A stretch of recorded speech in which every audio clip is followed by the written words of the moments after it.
Can you tell me where?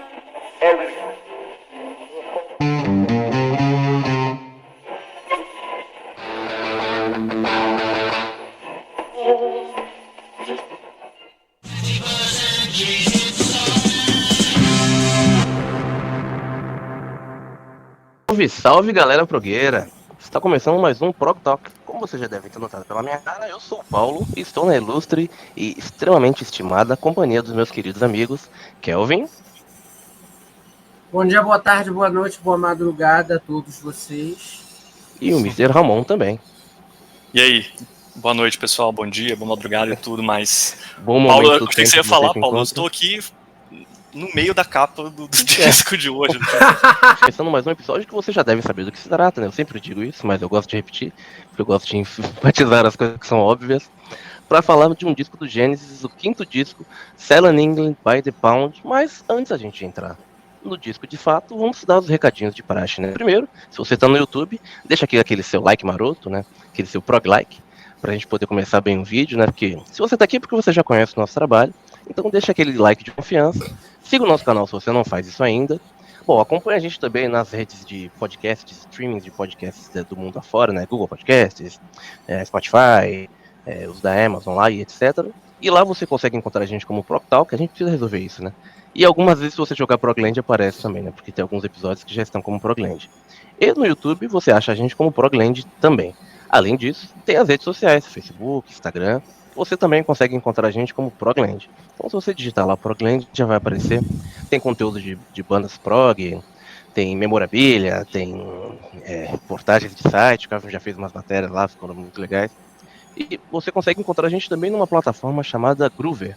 Se você é um artista independente, que toca, que produz sua música, que quer que ela seja escutada no mundo, e além disso, que tem um review, uma pequena resenha a respeito do seu som, consegue procurar a gente como Progland lá também no Groover. E lá você faz uma inscrição. Vamos falar do disco, né? Uma banda que eu gosto muito, diga-se de passagem. Bom, quinto disco, Selling England by the Pound, 1973, se eu não estou enganado nessas anotações aqui. Isso aí. Lançado em 73, 28 de setembro, e foi gravado em agosto. Foi um disco que foi gravado bem rápido, não, Kelvin? Foi, de certa forma foi.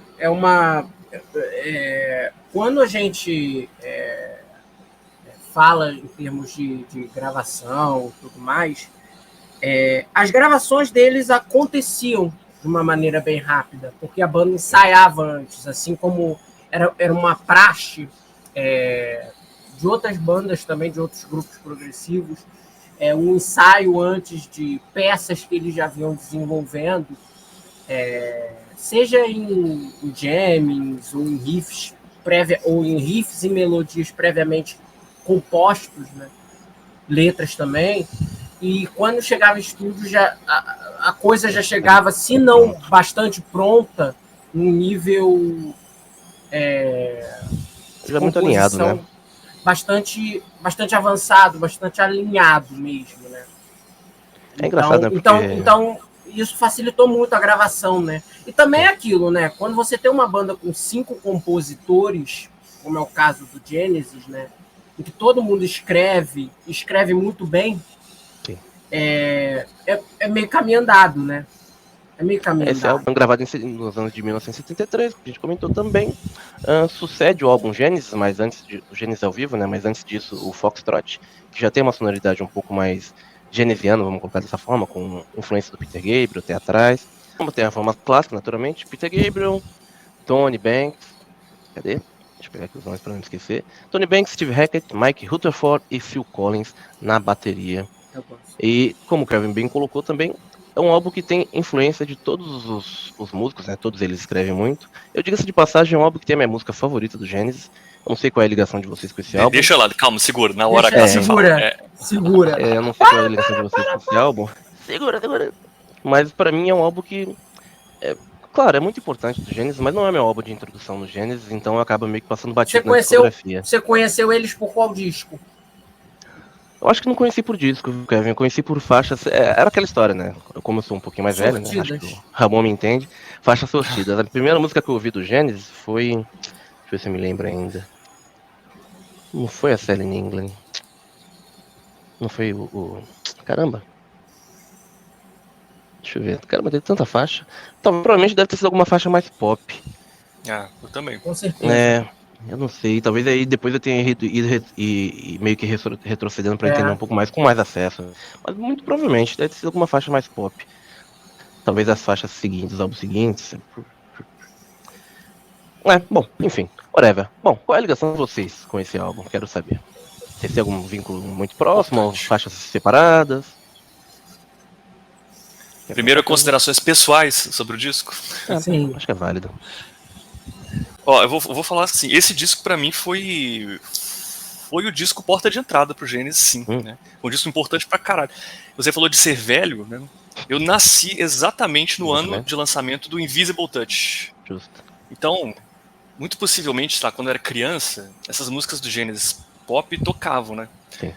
E por a maior parte da minha vida, pra mim, Genesis ficou associado à música pop. Invisible Touch, sei lá, That's All, essas coisas assim. Sim. De modo que nunca foi uma banda que me... Assim, legal as músicas na época, né? Eu pensava, legal essas músicas, mas nunca foi uma banda que, nossa, vou pesquisar mais sobre Genesis. Tanto é que, assim, quando eu entrei de cabeça no rock progressivo, Genesis foi a última banda dessas bandas clássicas que eu fui cair, assim. Das bandas clássicas, tipo, sei lá, Yes, King Crimson e tal, foi a última que eu mergulhei de cabeça. Porque pra mim, Genesis era uma coisa pop e tal. Aí eu comecei a ouvir muito a galera falar, né? Quando eu comecei a gostar de rock progressivo, todo mundo falando de Genesis. Aí eu lembro que um dia eu fui ouvir isoladamente a faixa Lamb Lies Down on Broadway. Fui ouvir o disco, na verdade. Aí eu dei play, começa com essa música. Eu lembro que eu ouvi... Foi corajoso. Falei, tipo, legal também, mas não quero ouvir isso não. Não me pegou. E música é muito de momento, né, cara? Você tem que estar no momento certo pra coisa bater, né? Tem que estar, sei lá, carente de alguma coisa nova, tem que ter uma preparação pra você gostar daquilo. Na época não me bateu o Lamp. Aí, muitos anos depois, eu tava vendo um canal de reaction, sabe? Esses reacts a músicas na internet. Tem muito canal fake, né, cara? Tipo, muito canal de reação exageradas, fake pra caramba. Assim. Mas tem uns 2 ou 3 que eu gosto, de pessoas que falam coisas legais, tem umas análises legais. Aí eu vi um cara reagindo à música, como é que é? First of Fifth, né? Essa é sempre difícil de falar, É um trava-língua do cara. E aí eu vi o cara reagindo a essa música e falei, vamos ver aqui, eu gosto do canal do cara, né? Vamos dar uma chance. E aí quando eu vi essa música toda, com atenção, tá muito assim, né? Tava no momento certo. Sim. Vibe certa pra mim, ouvi. E aí, óbvio, né, quando chegou naquela parte instrumental do meio, com solo de guitarra, eu acho que eu arrepiei umas 3 vezes naquela parte lá, aí me pegou. Aí eu falei, vou ouvir esse disco que tem essa música, né, o Selling England. Aí eu lembro que eu fui fazer uma caminhada um dia, coloquei esse disco pra tocar e começou com a Dancing, né, Dancing with the Moonlit Night. Aí me pegou mais ainda, porque eu falei, cara, Genesis é isso? Parece Iron Maiden esse negócio aqui, esse riff e essa bateria e tal. E uma coisa agressiva, frenética, e aí minha cabeça fritou. Falei, cara, esses caras tocam muito, eu pirei. Assim. Aí eu comecei a ouvir o disco e aí tudo foi me pegando muito. Então foi o disco porta de entrada. Eu lembro só um outro caso rapidão também que me marcou, cara. Tinha um tio de uma ex-namorada minha, muitos anos atrás, que ele sabia que eu gostava muito de música e tal. E ele veio puxar papo comigo um dia na casa dele, foi com uns papos assim, nossa, você gosta de música? Eu vou te emprestar uns DVDs aqui, de música e tal. Aí ele me emprestou o DVD que ele tinha, que era o Live at Wembley, 86. Aí eu peguei assim, olhei e falei, nossa, Genesis, tá? Um dia eu ouço isso. Cara, esse DVD ficou guardado décadas, assim. Acho que eu nunca vi esse DVD. Ficou lá, eu peguei por educação. Legal, vou ouvir sim, tipo. É Genesis, é música pop, eu não quero ver isso aqui, eu já tava em outras coisas, assim. E ficou guardado, cara, o resto da vida. Acho que eu nem tenho mais esse DVD, porque eu nem vi. E ficou comigo, coitado do tio da ex, porque o relacionamento acabou. Se o tio tá ouvindo isso, desculpe, tio, né? Desculpa. Mas não rolou. Mas enfim, aí só por curiosidade, eu fiquei com esse DVD guardado. Cara, se eu tivesse visto, talvez eu já tinha mudado há muito tempo atrás, porque o DVD é excelente. Mas enfim. Curioso, né? Então, resumidamente, essa é a minha história. Show de bola. E você, Kelvin? Qual é a sua ligação? Ele história... tem também. Tu tem todos os discos. Quem, eu? De Gênesis eu tenho tudo. Você tem toda a discografia, o quê? Em vinil? Vinil do Gênesis, sim. Pô, queria. Na verdade, falta um só, que é o ao vivo, né? O live, o primeiro, antes desse aqui. Você tem até o Calling All Stations? Não, isso não. Tá. Desculpa, não, então você só tem os discos. Falando de você Gênesis, só tem os discos da fase Peter Gabriel, é isso? Não, tenho todos da fase com Phil Collins. Phil Collins, eu não tenho o Calling All Stations. Eu tenho Até o Weekend Visible Dance? Touch, Weekend Dance. Sabia não. São discos que eu gosto também. Hoje eu aprendi a dar valor também com o tempo, né? Hoje eu escuto o Invisible Touch, eu acho o disco excelente pro que ele se propõe, né? Total. Eu já falei aqui no canal sobre como eu conheci eles e tudo mais. Foi pelo Wayne Rom. Falei, inclusive, no último vídeo, né, que a gente gravou com o Arthur. E eu conheci eles assim, né? Depois eu fui para a discografia pregressa, digamos assim, né? Porque tem sempre a porta de entrada, depois a gente ouve os discos. E eu ouvi o Selling England by the Pound e, de início, eu durante muito tempo, eu gostava do disco, achava um puta álbum e tudo mais, mas tinha outros discos que me agradavam mais, né? Da fase, digamos assim, progressiva deles até o Duke, né? Então, durante muito tempo eu demorei para me conectar com Selling England by the Pound. E até que durante... Eu não vou lembrar exatamente o ano, acho que foi 2015, 2016, foi antes de eu entrar para o meu terceiro ano no ensino médio. Eu acho que teve um dia no aleatório, assim, que eu ouvi Dancing with the Moon Tonight. E eu nunca tinha prestado atenção nessa música, digamos assim, né? Na audição original, seja lá por qual motivo fui. E eu ouvi essa música, e eu terminei essa música, eu falei, cara, O que aconteceu vou aqui? botar isso para ouvir de novo, né? E eu sou um cara que quando eu boto uma música para repetir, eu não sou um cara que eu sei lá, isso não é uma coisa que eu faço com muita frequência. Quando eu ouço uma música pela primeira vez, eu repito ela. E Dancing with the Moonlit Night me pegou demais. Pegou demais. É a minha segunda música favorita do Genesis, da vida. Qual que é a primeira? Das Supper's Ready, porque não tem como competir. E 2 das 5 músicas favoritas minhas deles estão presentes no Selling England by the Pound. A primeira eu já estou falando aqui, a segunda eu vou falar depois. Justiça. E assim que apareceu a música, apareceu a capa do disco, né? Eu falei, vou dar player no disco, no álbum, né? Estava assim, eu ouvi no YouTube aleatoriamente. Eu ouvi o disco inteiro, eu falei, cara, esse disco é bom demais, bom demais. Aí eu fui reescutando. E eu acho que dentro da virada desse final de período do ensino médio, que eu digo que foi a época que eu mais consumi música na vida, até o início da minha faculdade, acho que o disco que eu mais ouvi do Genesis foi o Selling England. E meio que foi aumentando o meu amor pela banda, porque eu acho esse disco tão perfeito, tão magnânimo, tão exato.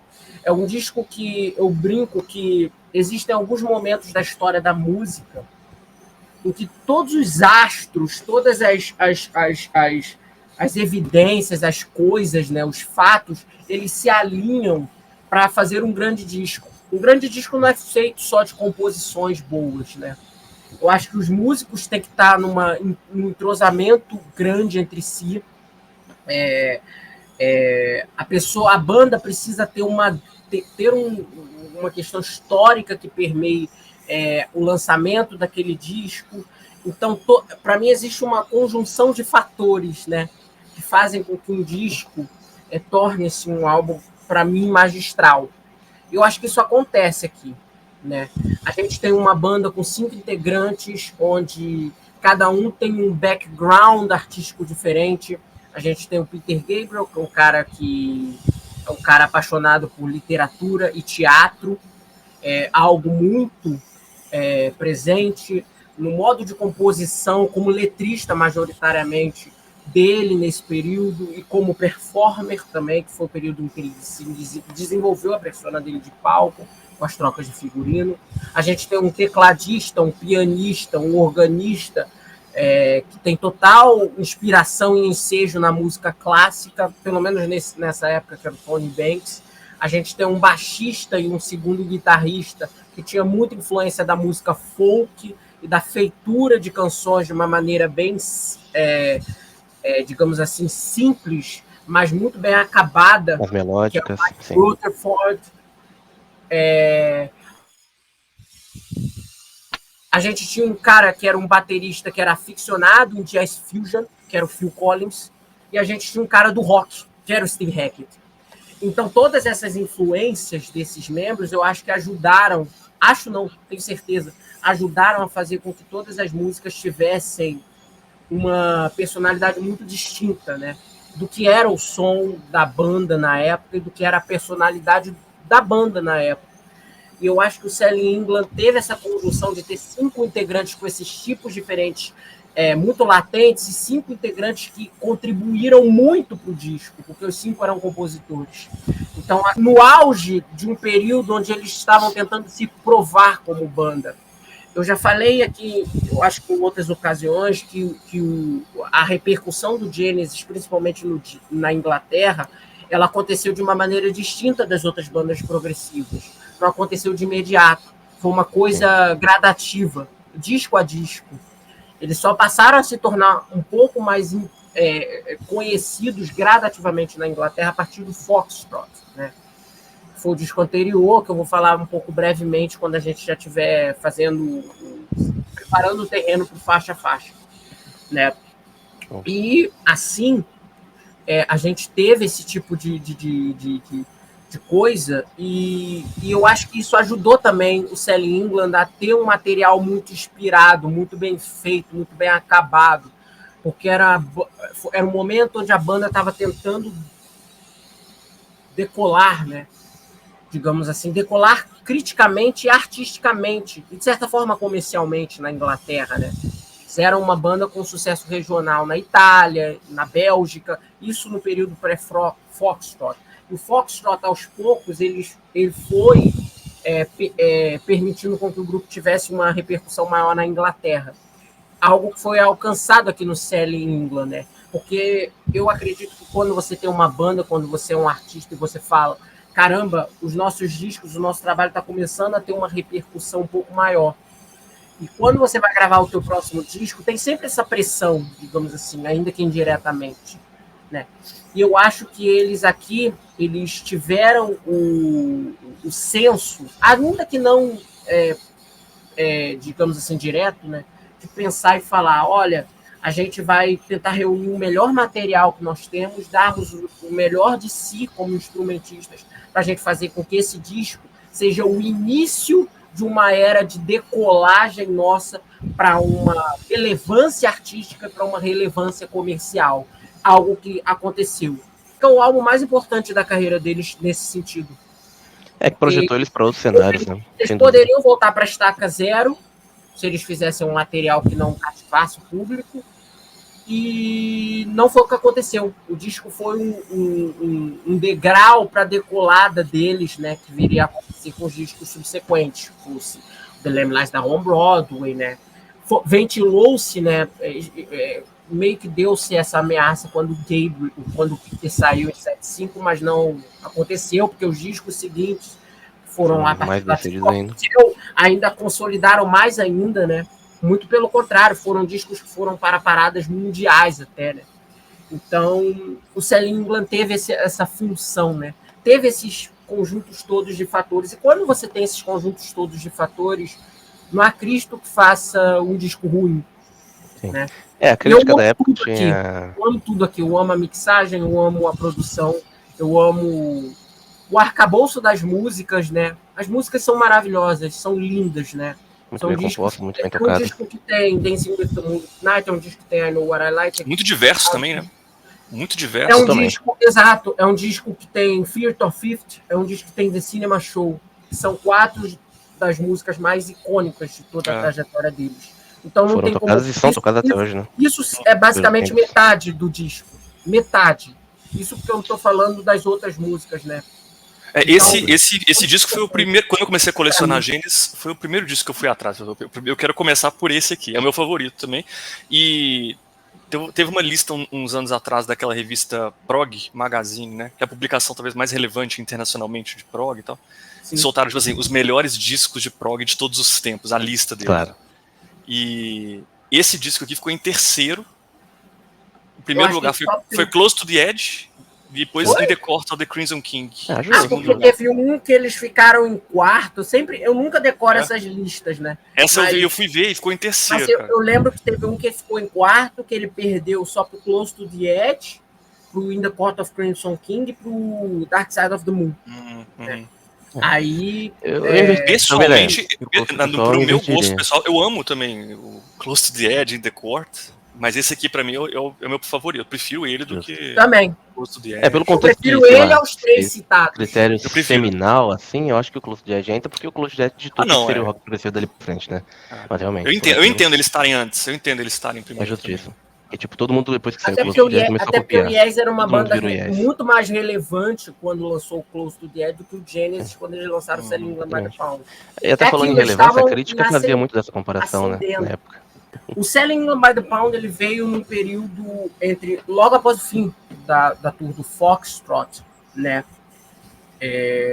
Em julho de 72. A banda. 73. E a banda, eles tiraram tempo lá da estrada, que eles já estavam fazendo turnê bastante do disco anterior, né? Que foi o Foxtrot, que foi a maior excursão deles até então, porque era um disco que já estava pavimentando aquela repercussão comercial e artística que eles viriam a ter na Inglaterra, e mais obstante também ao redor do mundo, conforme, digamos assim, conforme os discos seguintes foram sendo lançados e tudo mais. E o período de gravação do Selling by the Pound foi um período, de certa forma, bem curto, entre aspas, mas foi um período curto meio intenso, porque a banda ela começou a alugar, antes deles irem propriamente para o estúdio, que eles já queriam ir para o estúdio. Como eu falei aqui, já era uma praxe de muitas bandas de usarem o estúdio não como uma ferramenta de término das músicas, mas sim como uma ferramenta de acabamento das músicas. Existe diferença entre terminar uma música e fazer o acabamento dela, né? E assim como outras bandas, eles alugavam espaços para ensaios antes deles irem para o estúdio. Na gravação do Selling by the Pound, eles alugaram 2 em específico. O primeiro foi numa casa em Chessington, que era em Kingdom upon Thames, que era uma região lá da Inglaterra. Eles chegaram a ficar alguns dias nessa casa, mas teve uma série de problemas, porque a casa era numa região residencial, né? Digamos assim, e eles ensaiavam muito. Então, o barulho acabava vazando para outras casas e tudo mais. E durante esse primeiro processo de gravação desses primeiros dias, a banda não compôs muito, embora a base de algumas das músicas já foi desenvolvida majoritariamente nessa primeira localidade, como The Cinema Show, né?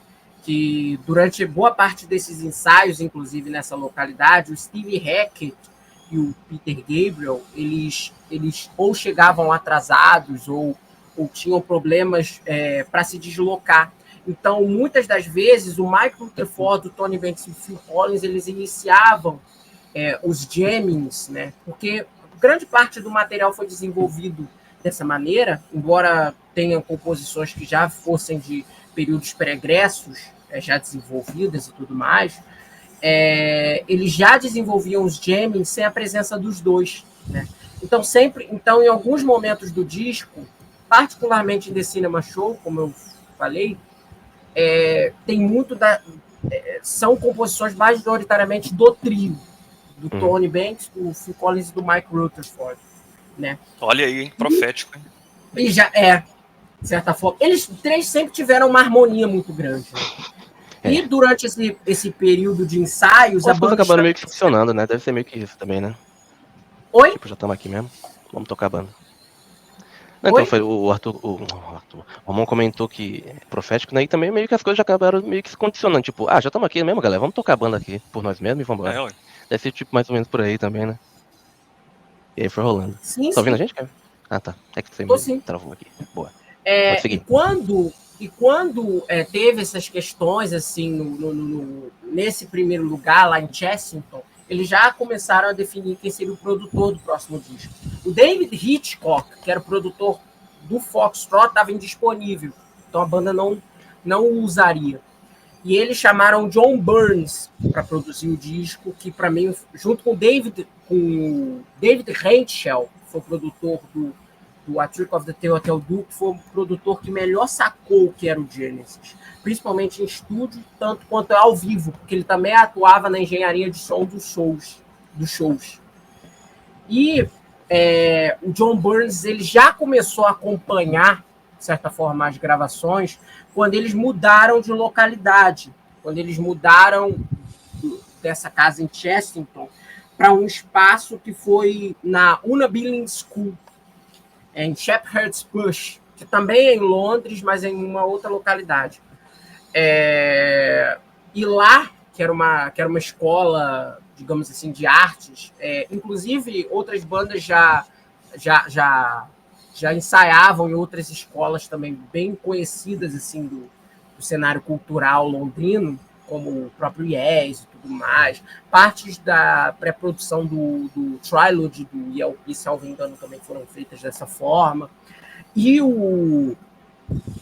quando eles já foram para essa localidade, que tinha um espaço bem mais amplo, um espaço também onde até outras bandas e artistas menos conhecidos, claro, ensaiavam, eles sentiram muito mais facilidade para compor material. O Selling England by the Pound ele teve um processo de composição e de refinamento das faixas muito, digamos assim, não foi extenso, mas o disco ele demorou para que as músicas fossem, para que o repertório final, sobretudo, fosse ajustado da maneira como ele foi ajustado. Foi à base de muitos ensaios, né? E na Una Billings, né, em Shepherd's Bush, eles já tiveram mais facilidade para trabalhar, para refinar as músicas. O Steve Hackett e o Peter Gabriel, que estavam trabalhando, o Peter Gabriel, sobretudo, que estava trabalhando mais nos conceitos líricos, né, das músicas, ajudou bem mais a trabalhar no acabamento das faixas já nessa segunda localidade, quando eles já estavam trabalhando e tudo mais. O Steve Hackett também colaborou nesse inteirinho, né? Ele, diferente do Foxtrot, onde ele trouxe praticamente 3 peças inteiras melódicas de composição, aqui no Selling England by the Pound, ele restringiu o trabalho dele mais como arranjador do que propriamente um compositor primário das músicas. Tá certo, After the Ordeal é uma composição primariamente dele. I Know What I Like foi desenvolvida de um riff desenvolvido na cítara por ele, mas majoritariamente ele trabalhou como uma espécie de arranjador das músicas já desenvolvidas, o que ajudou muito a banda no direcionamento de determinadas faixas, sobretudo como Dancing with the Moonlit Knight, e por aí vai. Algumas músicas desse disco a gente não consegue imaginar sem as guitarras do Steve Hackett, né? Então ele também teve esse papel muito importante.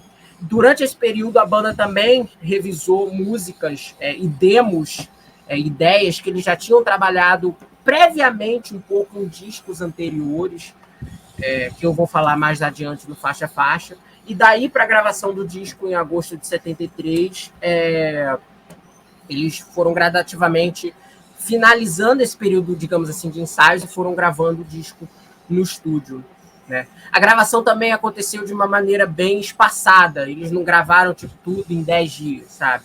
Um dia gravavam uma coisa, no outro dia gravavam overdubs, no outro dia gravavam a base de uma música, no outro dia gravavam os vocais do Peter Gabriel. Era uma coisa bem mais separada, digamos assim. E teve uma coisa muito importante no processo de gravação, que foi a participação do John Burns, porque ele era multi-instrumentista. E ele era um músico, de certa forma, não só do mesmo background cultural dos outros membros, mas também ele era basicamente da mesma idade dos outros membros, tinha muito o mesmo gosto o mesmo gosto de vida dos outros integrantes, então o que facilitou muito a gravação do Selling England, porque ele também dava os pitacos dele no arranjo, né? E essa é a função de um produtor, né?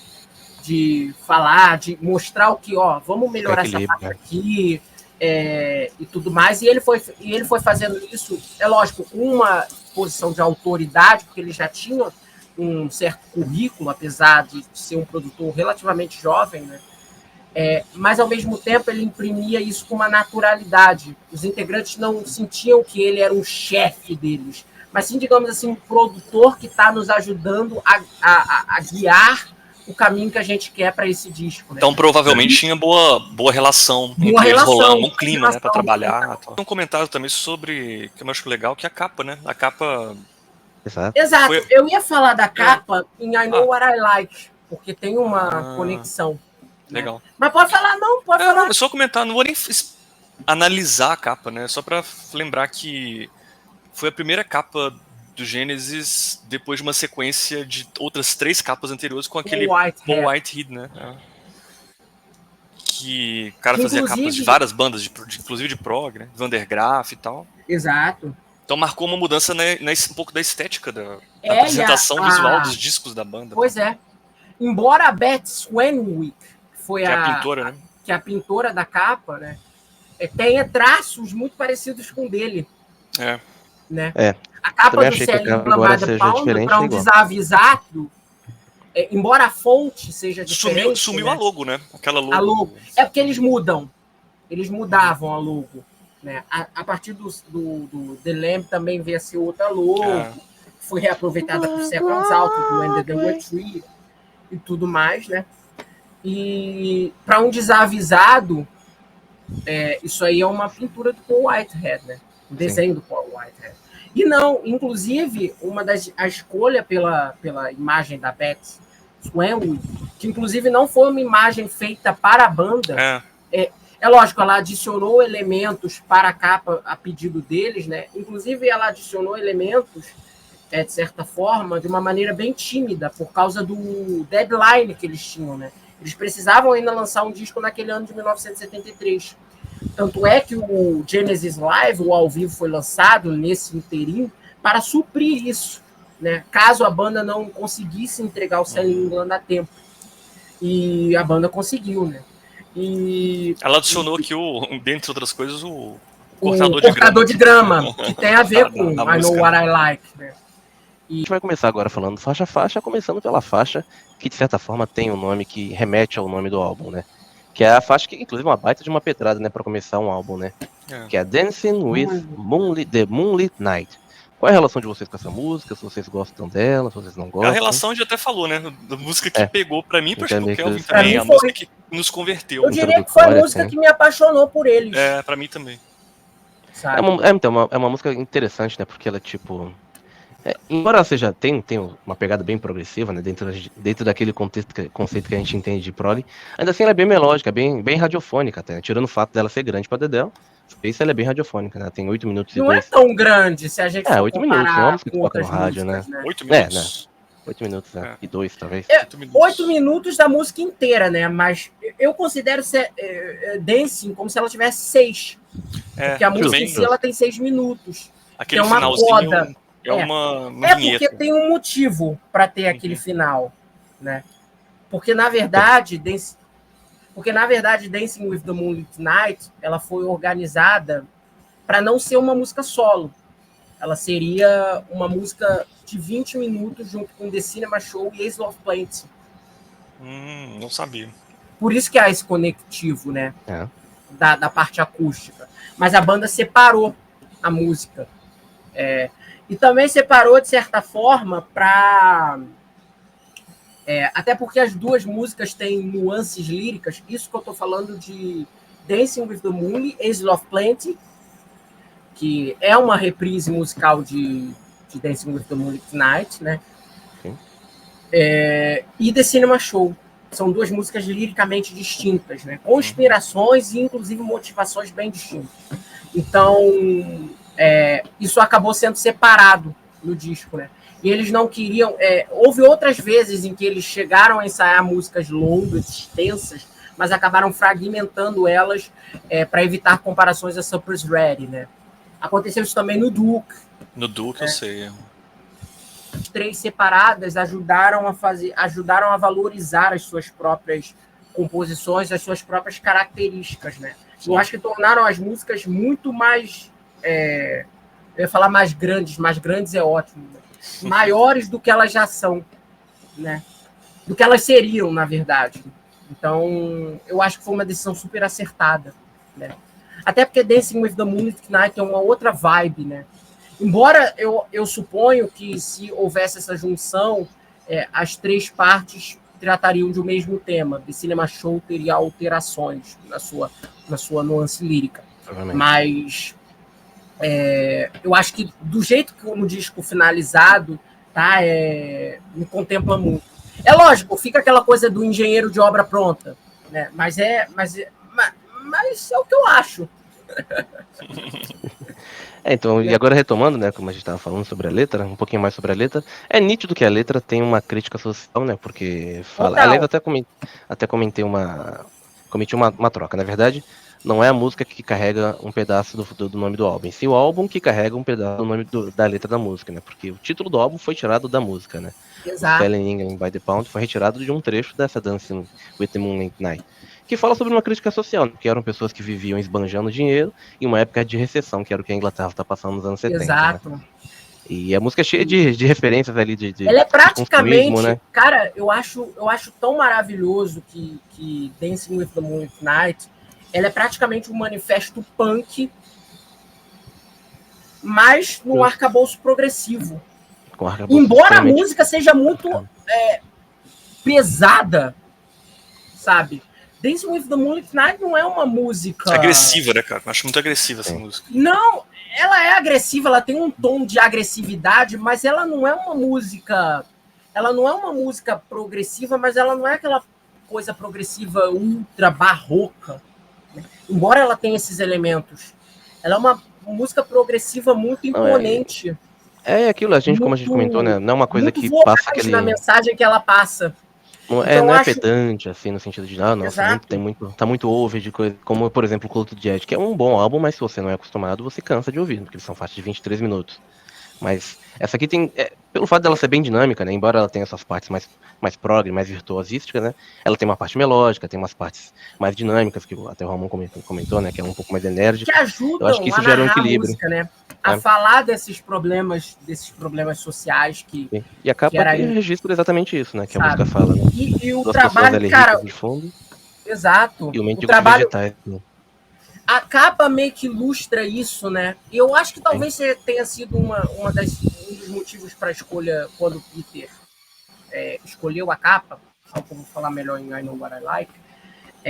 Talvez também tenha essa sensação, né, desses contrastes de um período de uma pessoa tendo os seus elementos tradicionais daquela cultura inglesa e ao mesmo tempo sendo encarada pela realidade daquele momento socioeconômico e político, de certa forma, que aquele país muito tradicionalista de uma pompa cultural e até mesmo financeira vivia. Né? Então tem essas duas realidades. E uma das coisas que eu mais acho brilhante em Dancing with the Moonlit Knight, é lógico, eu acho que essa música ela é toda brilhante, né? Então, é uma das minhas favoritas, uma das coisas que eu acho mais brilhante, mais destacadas assim no disco, além da própria letra do Peter, né? Que o Peter, eu digo que quando ele estava no Genesis, ele era um letrista em construção.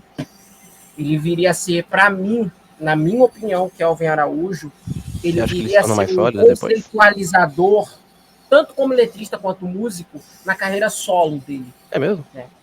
Eu acho. Mas é aquilo. Aqui ele já estava desenvolvendo muito, né? Se a gente pega o Peter, compositor do Trespass, é lógico, desde muito novo ele sempre teve muito repertório intelectual para escrever as letras, né? Ele sempre foi um cara muito diferenciado. Mas conforme a discografia foi avançando, a gente percebe que há esse avanço maior, né? Como compositor, como letrista dele. Sabe uma coisa sobre isso, só para não perder a oportunidade de estar falando sobre isso, uma coisa que eu acho que eu sinto no Peter Gabriel é que, assim, até o Selling English by the Pound, eu sinto que, na hora de pensar as letras, os conceitos, ele estava, assim, imerso na cultura inglesa, assim. Sim. Dominado cinema, por essa estética inglesa. Sim. Era por Inglaterra. E me dá a sensação de que depois, no disco seguinte, é como se ele, cara, peraí, eu quero explorar outras coisas. Outros mundos. Conceitualmente, quero explorar outros mundos.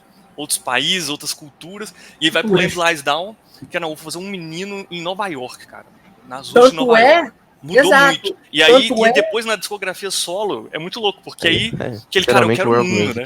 Ele vira o cara da World Music, né? Então é muito louco. Literalmente. Essa transição dele, esse é a fase do Gênesis, é pura estética inglesa, assim. As letras dessa música, Dance e as outras, né?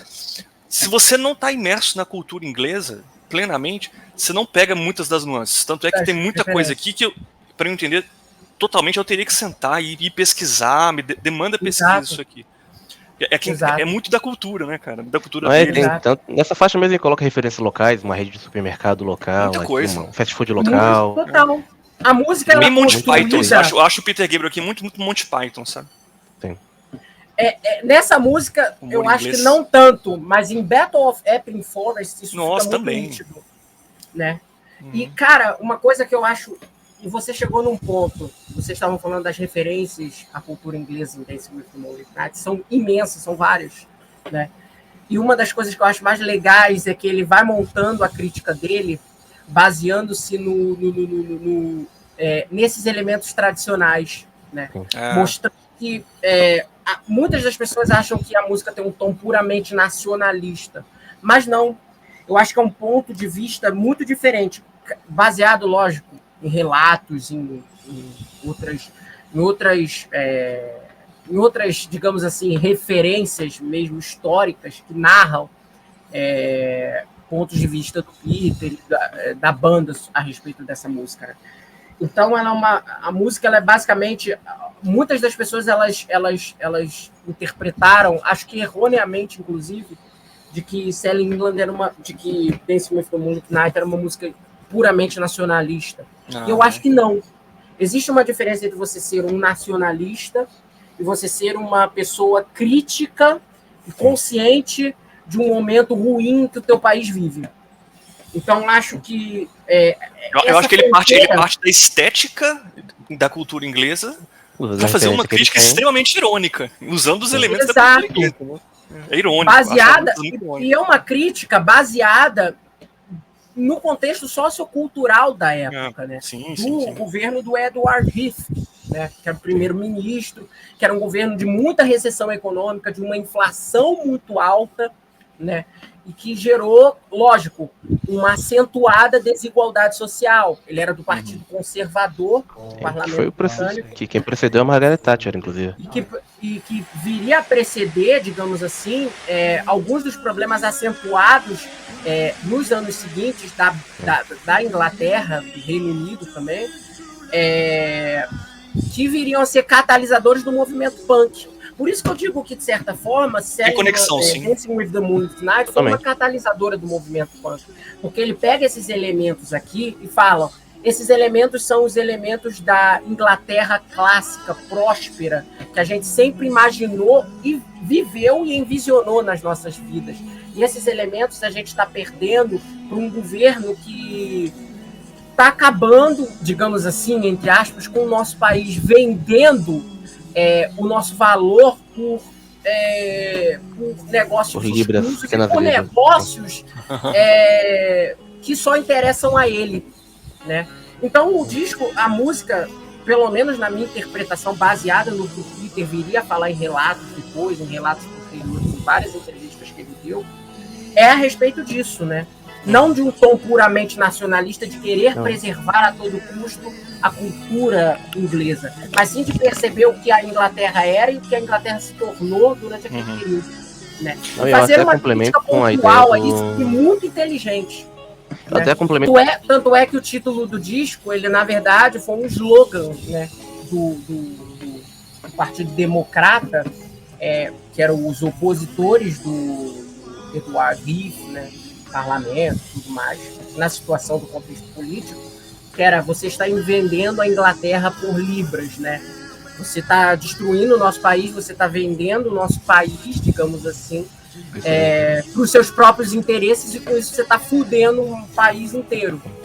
De certa forma, é lógico, não é falado com essa palavra, mas é com esse contexto. Né? Sim. E o disco ganhou uma puta conotação, o título, porque na época, conforme a banda já estava tendo a repercussão maior na Inglaterra, ventilou-se na crítica que eles tentariam fazer um disco muito baseado no estilo de produção musical, de mixagem, de composição voltado à América do Norte, né? Foi exatamente o que não aconteceu no Selling England by the Pound, é um disco muito inglês. Né? E a crítica meio que falava, agora que eles estão começando a subir no chart, eles vão fazer isso, eles vão querer conquistar a América, né? Querer conquistar o principal mercado, que é os Estados Unidos, né? E também teve essa também alfinetada, irônica. Por isso que eles falaram, vamos botar o disco como Selling England by the Pound, meio que também para tirar sarro desses caras que estão falando que a gente vai vender a nossa música, vender o nosso tipo de som, que nós somos ingleses, para América, né? Então é muito tipo assim, no próximo a gente faz isso, mas nesse não. No próximo, então. Não que não tenham feito, né? Mas beleza. Faz parte. Money Talk. Só pra fechar essa música assim. Fechar essa música, um comentário. Pra mim, o que mais chamou a atenção na música de cara, pra mim, foi eu toco bateria, né? Foi a bateria, obviamente. Bateria muito doida, muito boa, muito legal. E aí, curiosidade, eu li uma entrevista do Phil Collins, assim, que ele deu nos anos 70, nos anos 90, meados dos anos 90, dele comentando que ele, isso naquela época, anos 90, ele parou pra reescutar esses primeiros discos do Genesis e o trabalho dele com o Braindex, que ele ficou de cara, porque, tipo assim, ele não dá conta de tocar mais essas coisas, né? Não dava nos anos 90 mais. Ele falou, cara, eu nem acredito que eu toquei aquilo ali. E é muito impressionante. Pra mim, isso aqui, esse período de 73 até 78, 79, ele tá no... É o auge, né, cara? É o auge. É o auge dele como baterista, e aqui essa música, pra mim, mostra... Cara, essa música inteira é maravilhosa.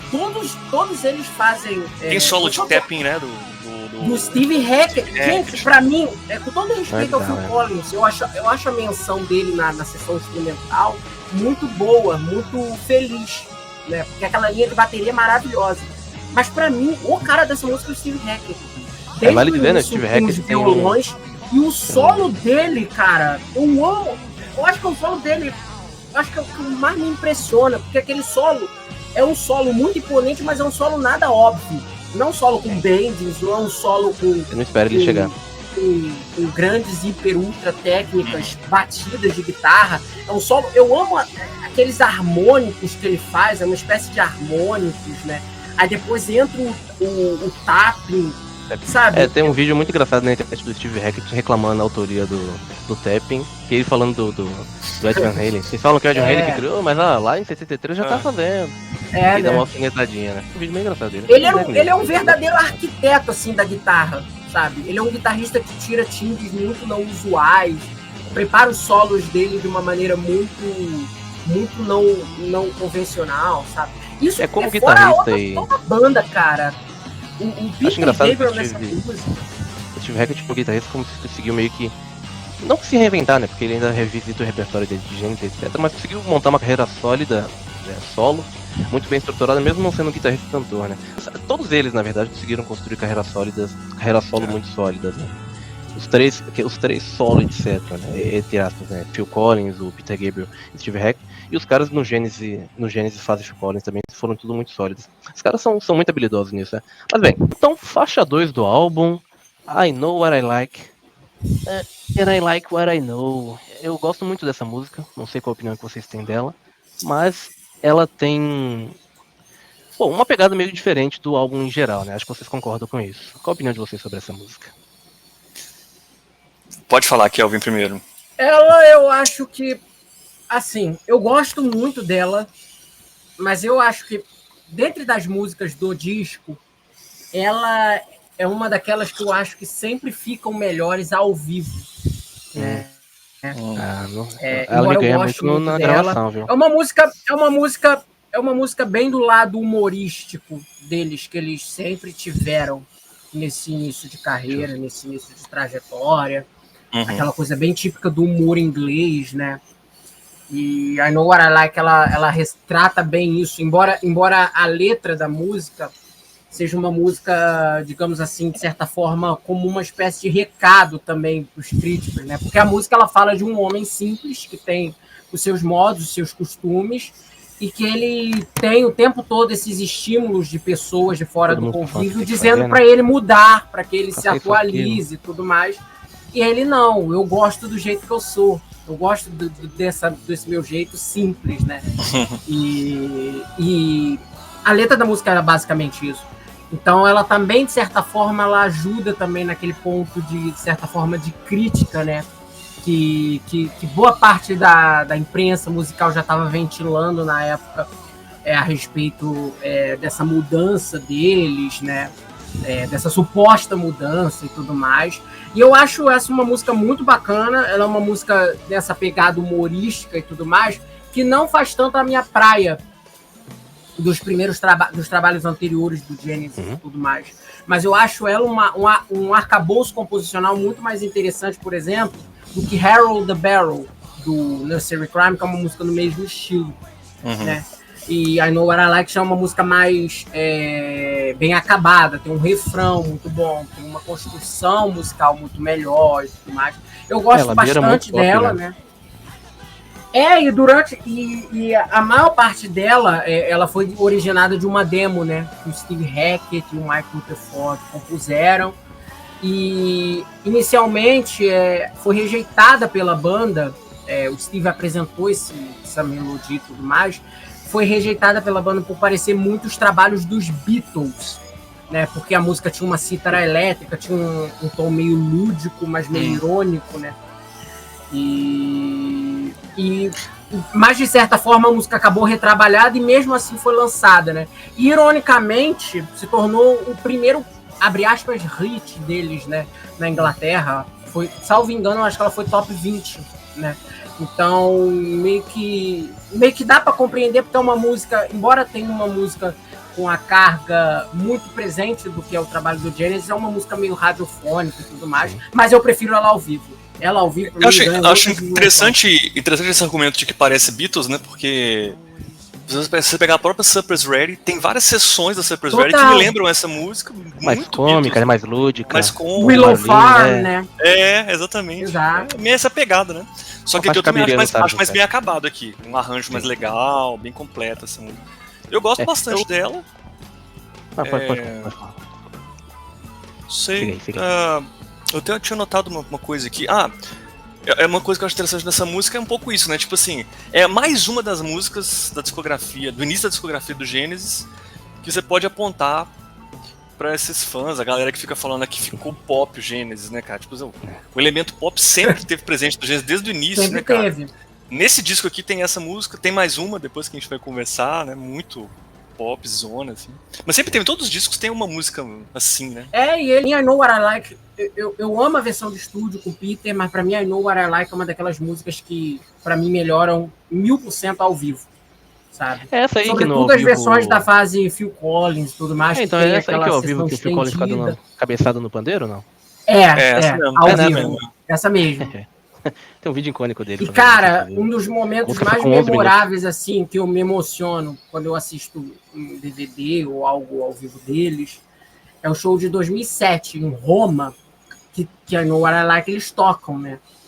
E tem um momento, nas versões ao vivo pós-1977, eles estendiam o instrumental da música. A versão do disco ela é uma versão curta, de 4 minutos, mas ao vivo eles ficavam, tipo... A versão tem mais de 10 minutos, tem parte com a plateia e tudo mais. E eles estendiam o instrumental, né? De início, eles tocavam vários trechos de várias outras músicas. Mas depois, nas turnês seguintes, eles focaram em um instrumental só. Que era o instrumental de Stagnation, do Trespass. Isso não tem na música original. E ao vivo eles botam esse instrumental e fica maravilhoso, fica lindo. E nesse show de 2007, a plateia canta o instrumental inteiro.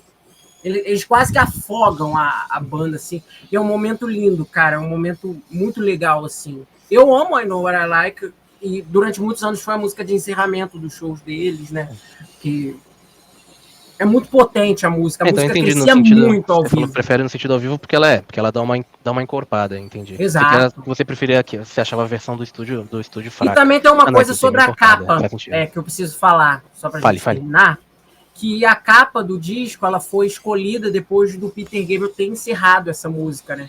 Porque ele já tinha visto a capa da Beth Swanswick, que se chama essa imagem, que se chama The Dream, numa exposição, numa galeria. E ele ficou muito vidrado com aquela imagem, porque aquela imagem representava, de certa forma, algumas das letras do disco sobre aquela questão política da Inglaterra que a gente falou resumidamente em Dancing with the Moonlit Knight. Aquela questão do contraponto entre o clássico, tradicional modo inglês e o que a Inglaterra estava se tornando naquele momento, né? E ele escreveu I Know What I Like também com isso em mente, né? Baseado mais na imagem, naquela imagem de um homem simples e tudo mais. E ele pediu para que... Ele contatou a Beth Swanswick, que na época já era bem idosa, né? Ela começou a carreira dela como artista, como pintora, desenhista, nos anos 30, nos anos 40, bem nova. E ele contatou ela, a banda contatou ela para que eles refizessem uma capa para o Selling England by the Pound, do mesmo estilo de The Dream, mas com esse personagem de I Know What I Like, que era o puxador do cortador de grama. O cortador de grama é, digamos assim, um elemento principal da música, da simplicidade deste homem, né, nos seus modos e nos seus trabalhos. O sintetizador do início da música é o barulho do cortador. É um barulho, exato. É um barulho simulando o cortador. Né? Foi feito, E ele pediu para que a Beth refizesse a capa, só que ela não tinha tempo hábil para gráfica refazer a capa toda, porque o disco tinha um deadline para o disco sair, né? E eles fizeram, e a única coisa que a Beth fez, a Beth tinha um manuscrito original de The Dream, e ela adicionou o cortador de grama como uma referência a I Know What I Like, né? A pedido da própria banda. Seria uma capa totalmente refeita, mas não foi por causa dessa questão. Bom, a gente estava falando aqui enquanto a gente estava preparando para a segunda parte da gravação, né? Com o Ramon, que essa música é bem chiclete, né? Não tem como. Você canta, então quem for escutar, escute com cautela, porque você vai ficar com ela o resto do dia na cabeça, porque ela tem um apelo muito pop, muito popular muito nesse bom. sentido. Não sei nem se foi feito propositalmente, né? Mas, bom, ela é extremamente radiofônica, né? Só saiu assim. Ela é extremamente radiofônica, foi o segundo do álbum, né? Não, é isso, você vê que a banda já tinha talento para fazer essas melodias pop e chiclete desde sempre. Né?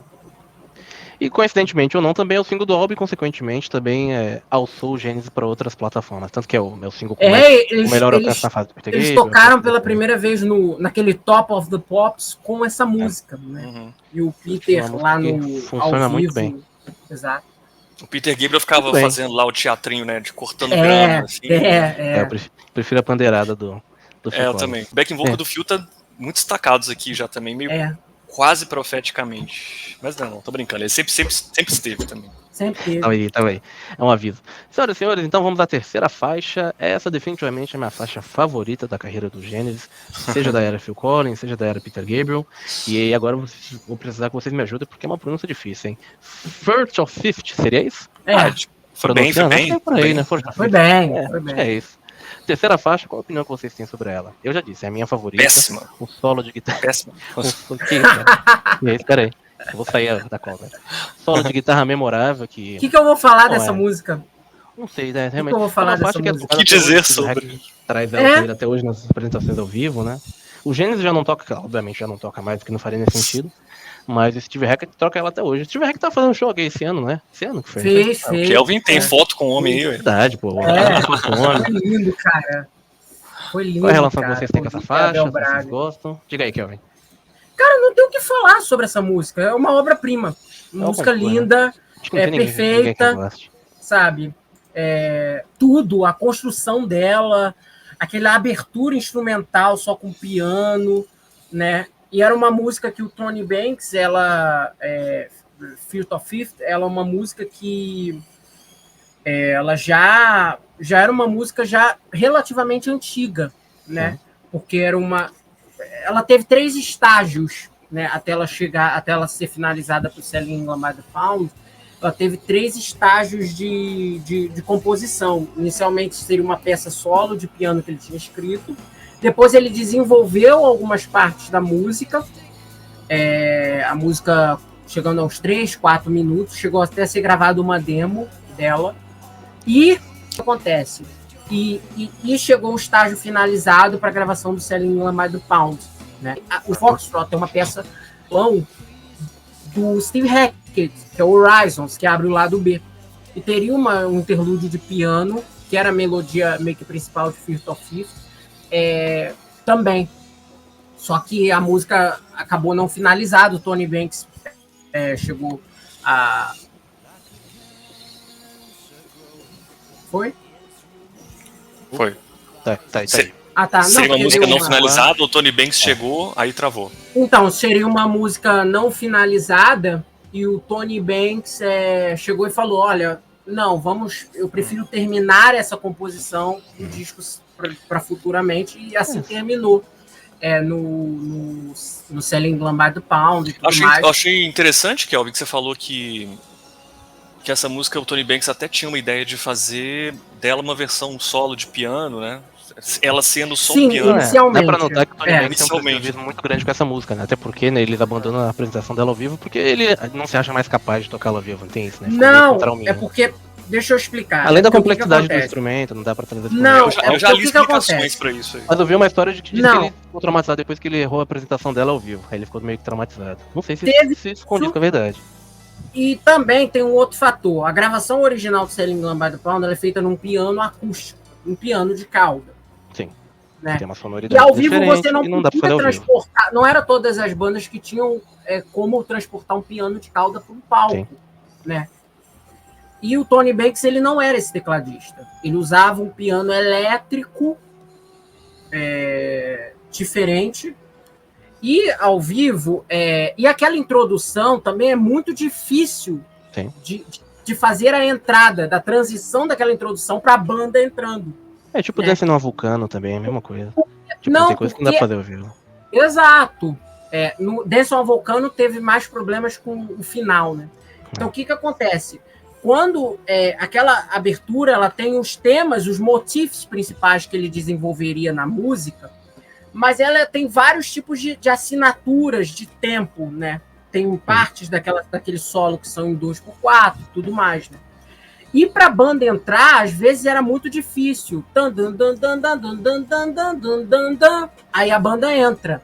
E a banda, às vezes, em 2 shows, no início da turnê, eles entraram no tempo errado e tudo mais. E o Tony também já estava meio que insatisfeito com a afinação do piano elétrico ao vivo. Ele sentia que não reproduzia de maneira fiel o som do piano da gravação de estúdio. Então ele falou, olha, a partir de então eu não vou mais tocar a introdução, a gente já começa com The Path is Clear. E assim fizeram até 82. Vale lembrar que o Tony também é musicista formado em piano clássico, né? Tem isso também. Exato. Né? Então o cara deve ter uma alta exigência muito grande. Ele tem uma escola clássica muito grande, que fica muito fluente em First of Fifth. E aqui, apesar de ser uma composição primariamente dele, a gente pode dizer que é o grande momento de guitarra do Steve Hackett, do Genesis, porque aquele solo dele de 4 minutos é uma coisa de outro mundo. Eu acho que é o solo mais bonito da história do rock. Absolutamente. De guitarra. Absolutamente. Pra mim, um dos momentos mais icônicos do prog é esse momento do solo de guitarra. É lindo, é lindo. Então, eu falei, o Paulo perguntou no início qual a relação com a música, eu falei, né? Essa música que primeiro me chamou a atenção, porque eu ouvi e eu arrepiei ouvindo essa parte pela primeira vez. Na verdade, eu arrepiei ouvindo várias outras vezes depois. Até hoje, dependendo do momento, eu arrepio nessa parte. E pra mim, arrepiar é um sinal. Sempre que eu arrepio ouvindo uma música, eu falo que essa banda tem um negócio especial, aí eu vou ouvir a banda. E foi essa sessão do meio que me produziu isso. Só sobre a introdução, né? A introdução de piano, ela já contém ali no piano já tá lá todo o instrumental que eles vão desenvolver nos outros instrumentos, no meio, a flauta, a guitarra, já tá lá as melodias no piano do início, as harmonias todas. Eu li, Kelvin, também, que uma outra coisa foi que o Tony Banks não tinha equipamento na época de piano elétrico com as teclas sensíveis, como a do piano, para reproduzir a dinâmica de cada nota, para ter uma nota mais forte ou mais fraca. Ele ficava muito insatisfeito porque as notas do elétrico são todo quadradão, na mesma dinâmica, assim, não tem aquela delicadeza. Isso influencia, né? Apesar de que isso também mudou rapidamente, assim, acho que nos anos 80 já tinha tecnologia suficiente para fazer. Já tinha. Aí foi a opção dele mesmo de não... já tava em outra pegada. E até porque nessa época, a partir dos anos 80, quando os anos 90, quando os teclados digitais, os últimos analógicos, mas os digitais já tinham essa tecnologia, a banda já não tocava mais a música inteira ao Havia outra vivo. pegada. Entende? Aí eles não tiveram essa oportunidade, mas nos anos 70 não tinha essa tecnologia, então por causa disso. Mas é aquilo, não tira o brilhantismo em nada na música. Não, lógico que A não. música continua linda, maravilhosa. O título da música, né, foi inspirado no Firth of Forth, que é uma parte de um rio da Escócia, que liga a Escócia à região da Inglaterra, bem no litoral, assim. E porque a música ela fala de um rio e tudo mais, é uma música que fala sobre, faz uma analogia à nossa vida, à vida humana, comparada a um rio, né? O Tony Banks ele até foi muito crítico nos anos seguintes, porque ele considera uma das letras mais bobas que ele escreveu, assim, mas eu acho muito bonito, né? Tá certo, dentre outras músicas, ela tem uma mensagem bem mais simplista, né? Uma coisa bem mais... Acho que a pena é mais instrumental mesmo, realmente. Mas é aquilo, né? Ainda assim é uma música fabulosa, sabe? Se eu tivesse falando mal da letra, eu estaria procurando pelo em ovo, né? E sobre o solo de guitarra do Steve Hackett, o trabalho de flauta do Peter Gabriel também é lindo, né? Ele nunca foi um grande flautista, mas ele toca linhas muito bonitas, né? Simples, mas muito bonitas. E o trabalho de guitarra do Steve Hackett nessa música é fabuloso, né? É uma composição primariamente do Tony Banks, o Mike Rutherford ajudou nas letras, um pouco, e do Steve Hackett, que construiu o solo a partir daquela melodia também. E eu nem falar que o momento guitarrístico do show, assim, que eu fui nas duas datas, foi esse. Pode ser uma apoteose. Foi lindo. Foi lindo. Essa é uma apoteose. E o pessoal aplaudiu no meio da música, né? E porque lá fora tem muito isso, aqui no Brasil não é tão comum, né? Quando você tem uma música e tudo mais, e tem uma sessão instrumental longa de um solista, né? Quando o solista encerra o solo, lá fora as pessoas meio que aplaudem. Aqui no Brasil não tanto. Nos shows do Steve Hackett isso aconteceu. Aplaudiram. É uma música que, pra mim, ao vivo, com o Daryl Stuermer, o guitarrista, né? Sim, que depois substituiu o Steve Hackett, nunca Não tem como não. atingiu o mesmo nível E olha de que eu emoção gosto e dele. execução do que o Eu Hackett. gosto do Daryl. Eu acho Mas ele eu um acho que não é puta muito a praia guitarrista. dele, não é o estilo dele, assim. Ele é bom em outras coisas na guitarra pra mim. Ele é um guitarrista mais de jazz fusion, de coisa instrumental. Ele é um cara que gosta de muitas notas. Ele que é tudo rápido, que o solo... Né? Exato. Que é tudo que o solo de Firth of Fifth não é. Solo, notas prolongadas, mas são aquelas notas que entram no momento exato. Os bends que ele não tem no Daryl, assim. Isso é não coisa tem. do Steve Hackett, assim. São estilos Muito diferentes, bem, mas o Steve é o foda. Steve sem dúvida alguma. Essa é a minha favorita do disco aqui já. More Fool of Me. O que você tem a dizer a respeito dela? Uma faixa que é absolutamente ignorável pra mim. Tudo respeito à banda, mas... Filler. Não fala isso não. Eu gosto dessa música. Pra mim é tipo, eu pulo. Não, tô brincando. Ela não chega tanto, não. Mas ela é uma composição lá do Phil Collins com Mike Rutherford. Essa música é profética. Essa música é muito bonita, né? E já é um prenúncio mesmo do que ele viria a desenvolver. Uma música bem melódica, comercial. Letra de... Eu ia falar letra de... romântica, né? Uma pessoa que foi abandonada, né? Meio sertanejo universitário, assim. Que é o Phil Collins, né? Prog universitário. E a música ela é quase isso, né? Porque é uma música bem folk, né? Muita gente também fala que é meio filha. Eu acho uma música bonita. Bonitinha, eu acho bonitinha. Assim. E foi uma música meio que gravada só pelo Tony, o Mike e o Phil no estúdio. O Peter fez uns back vocals, o Steve Hackett não participou da gravação. E é uma grande música, eu acho ela uma canção bonita e tudo mais. É um bom momento do disco. Mas o legal é ela dura o que ela tem que durar ali. Ela é curtinha, não fica... 3 minutinhos. 3 minutinhos, de boa. Eu encaro More Fool Me como um exercício de composição do Phil Collins, porque ele era o que menos compunha dos 5 da banda, né?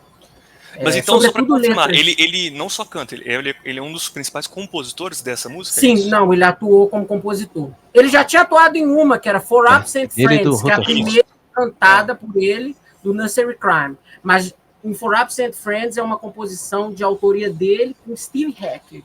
Aqui não, com Mike Rutherford. Tá longe de ser um dos momentos mais memoráveis do disco, tá longe de ser um dos momentos mais memoráveis do disco. Mas ainda assim eu acho uma música bem digna de nota. Eu encaro ela como um exercício mesmo de composição. Uma música que não compromete, uma música bonita. Não é uma música ruim, sabe? The Battle of Epping Forest. Qual é a opinião que vocês têm sobre ela? Se vocês gostam, é uma faixa polêmica, não? Pode-se dizer isso? Pois é. Essa música, essa aqui, ó, atrás do disco, ó, eles colocaram todas as letras das músicas, né? E Battle of Epping Forest é tipo 2 colunas assim, quase inteiras disso aqui, cara. Uma das tem críticas... gente que fala que é muito must. É uma das críticas que os membros da banda, com os anos, a gente... uma coisa que eu percebo muito no Genesis é que os integrantes, eles são muito críticos à obra deles. Eles não são aquela banda que fala isso aqui é fantástico, isso aqui... Tudo. Eles são muito críticos, são muito analíticos, né? Eu brinco que eles são uma banda que eles enxergam pontos negativos até nas músicas perfeitas, né? Como em Fear of Fifth. O Tony Banks, ele fala isso, né? Que não considera as letras boas e tudo mais. E eles são muito exigentes com o trabalho deles. Em Battle of Epping Forest, com os anos, nas entrevistas, isso ficou muito nítido, né? Sobretudo por parte do próprio Peter Gabriel, que foi o autor das letras, ele foi um dos principais compositores da música. A música foi um trabalho de toda a banda, né? A única música do disco em que toda a banda participou como compositora mesmo, né? Compondo partes e tudo mais. E ele mesmo admite que a história que ele queria contar era uma história detalhada demais para aquela música que o resto da banda estava compondo, né? Eu percebo ela como uma espécie de desenvolvimento não completado, porque eu acho ela uma composição inferior. A Getting Out by Friday. Nossa, cara, legal. Eu anotei isso aqui, velho. Anotei exatamente isso aqui. E é o mesmo estilo. As duas músicas possuem um estilo muito, muito similar de narração, de instrumental, né? De uma contagem de história. Eu acho as duas, o Getting Out by Friday eu gosto um pouquinho mais, mas eu acho as duas um pouco truncadas na transição de uma sessão para outra. Para mim o que o Genesis vai aprender a fazer, para mim nos discos seguintes, as composições vão ficando mais fluidas. Uma parte migra para outra de maneira mais fluida. Essa música para mim ela tem um resquício de foxtrot assim, umas sessões mais truncadas. Supper's Ready também tem umas coisas meio truncadas, assim, apesar de eu amar, não tem problema não. Mas acho que depois, quando você pega pra mim, tipo, One for the Vine, que é um outro épico, do Windham, essa música é fluida, né? Ela flui, ela só vai. É lindo, é perfeito, né? Essa, você vê uns cortes, assim, né? Tem. Muito isso.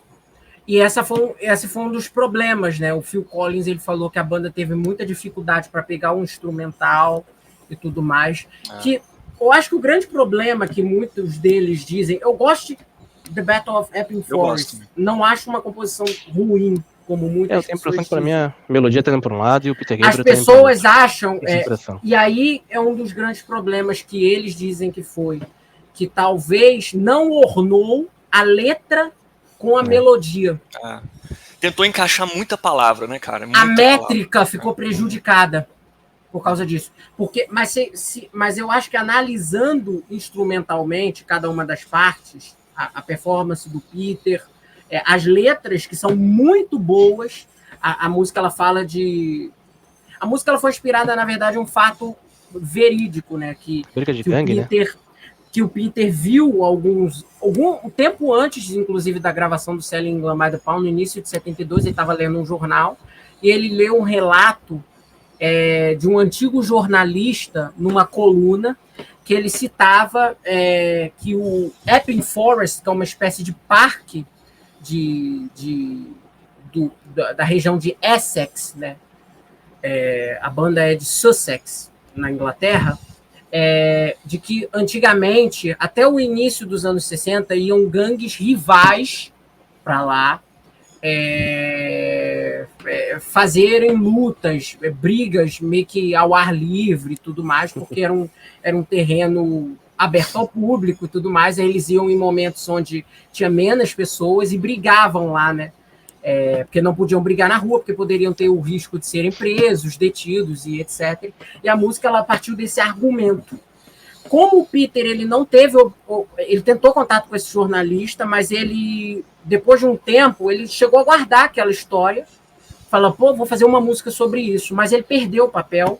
Ele não teve também mais o contato com o jornalista, porque ele tentaria o contato para ver como era a história e tudo mais, e ele se basearia nessas duas gangues reais, né? E no disco finalizado, para a gravação do Selling England, ele criou personagens fictícios e tudo mais, criou as duas gangues, entre Ele aspas. faz vozes diferentes, né? Faz vozes diferentes fez, e etc. E essas gangues também têm uma espécie de grupos, pequenos grupos que são citados na letra, que são afiliados, que são meio que os parceiros, que são outras gangues, mas que são parceiras das gangues principais, dos representantes dessas gangues principais, que estão brigando, né? Então tem uma briga meio que generalizada, não só entre os líderes das gangues, mas entre os líderes de outras gangues que estão com aquelas gangues, porque são gangues, abre aspas, amigas, né? E a letra é maravilhosa, eu acho uma letra muito boa, muito rica. Além dessa letra ter uma questão narrativa, né, dessa briga e tudo mais, e também de ter uma questão muito latente de humor inglesa, né? É uma letra muito, bem Monty Pythonesca, né, no sentido de construção imagética perante o que o Peter vai falando, vai nos narrando, na verdade. É muito bacana a interpretação que ele dá e tudo mais. Eu acho essa um ponto alto bem bacana da música. E também tem a questão, lógico, sociopolítica, que também essas gangues meio que representavam os diferentes contextos sociopolíticos. E no final tem uma coisa maravilhosa, que a briga, o entrevero entre as gangues é resolvido com cara e coroa, né? E meio que como uma espécie de crítica, quase que eu interpreto pelo menos dessa maneira, e por relatos do Peter também, de que as brigas mais confusas, mais gigantes, entre aspas, assim, num contexto sociopolítico, num contexto também social, entre brigas entre pessoas, podem ser resolvidas das maneiras mais simples possíveis. Então, narrativamente, eu acho uma música incrível. Acho uma boa música. E o instrumental, eu acho que tem momentos legais e tudo mais. Acho uma boa música. Mas é aquilo. Eu acho que há outras composições nessa mesma linha, que seguem esse mesmo conceito, melhores do que ela. Mas eu não acho ela uma composição ruim. Reitero aqui novamente. É muito legal como também essas gangues, assim, ele manteve esse elemento diferente, representando essas gangues, assim, de diferentes, digamos assim, demandas. Então tem uma gangue religiosa, que são os Bishops, os Ents, que são uma gangue trabalhadora. Ele também ele se fantasiava como Reverend, que era um dos mediadores também desse conflito todo. Dessa treta e toda. Também com os caras do Good Old Boys, né? Que ele botava até uma meia na cabeça, uma jaqueta, para dar uma coisa de fora da lei mesmo. E é muito legal, cara, muito legal. Ela foi, inclusive, vale lembrar que essa questão instrumental foi um problema quando a banda tocou Battle of Epping Forest na turnê, porque ela foi tocada em vários shows, foi tocada em bastante shows, mas ela não estava presente sempre no set list, o que mostra que a banda talvez tenha tido uma dificuldade maior para ela, exato, em ensaiá-la nos shows também. After the Order, quero saber a opinião de vocês. Essa aqui é a faixa de realização da galera das cordas da banda, né? Rutherford e o Steve Hackett, estão aqui se realizando aqui, né? Então, majoritariamente do Steve. Dizem que o pessoal, o Peter e o próprio Phil Collins meio que relutaram um pouco. Talvez mais o Tony Banks e o Tony Banks, né? Tony Banks relutaram um pouco. Peter, né? Esse é um dos primeiros capítulos de entreveros internos entre... Não diria treta, mas eu diria que de sabores internos entre o Tony e o Steve. Divergências artísticas. E ele foi contra, ele e o Peter foram contra, porque eles não queriam uma música instrumental lá no disco. Mas ela pra mim me lembra totalmente os trabalhos solo do Steve Hackett. Do Steve Hackett. Dá pra perceber. A segunda metade da música, quando entra um solinho de guitarra bem singelo, assim, do Steve Hackett, aí fica muito bonitinho a música, cara. Eu acho bem legal. Sim. Uma viagem nada a ver aqui, pra quem, né, quiser explorar alguma coisa. Acho que essa segunda metade da música, ela me transportou muito pra uma discografia fica como recomendação, né, que não sei se a gente vai gravar um vídeo sobre esse cara um dia, que é o de Belo Horizonte, que é o meu conterrâneo, o Marco Antônio Araújo, sabe, do prog. Cara, me lembra muito o tipo de música folk prog que o Antônio Araújo fazia, assim, sabe? Essa música me transporta pra discografia dele. Fica como recomendação pra quem gosta dessa música. Que é um cara incrível, que morreu muito cedo, né? Mas enfim, ele escutava muito isso, com certeza, meu Deus. Excelente músico.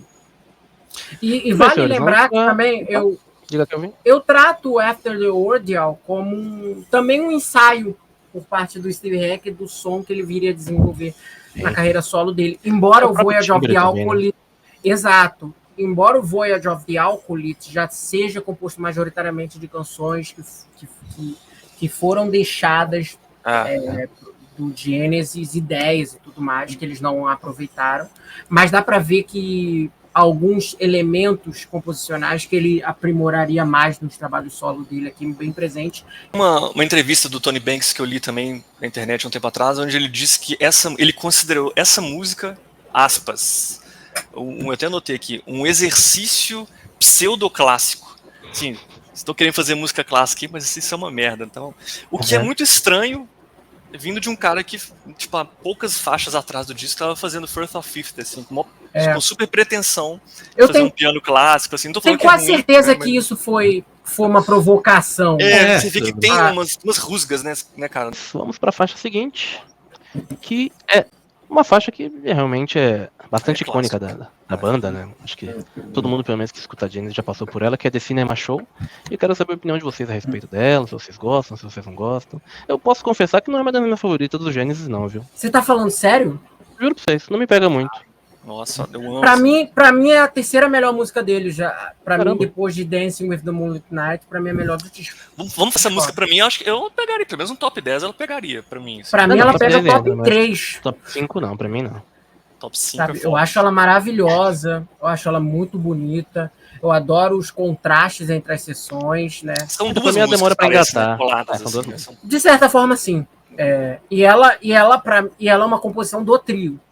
Tony, Mike e Phil.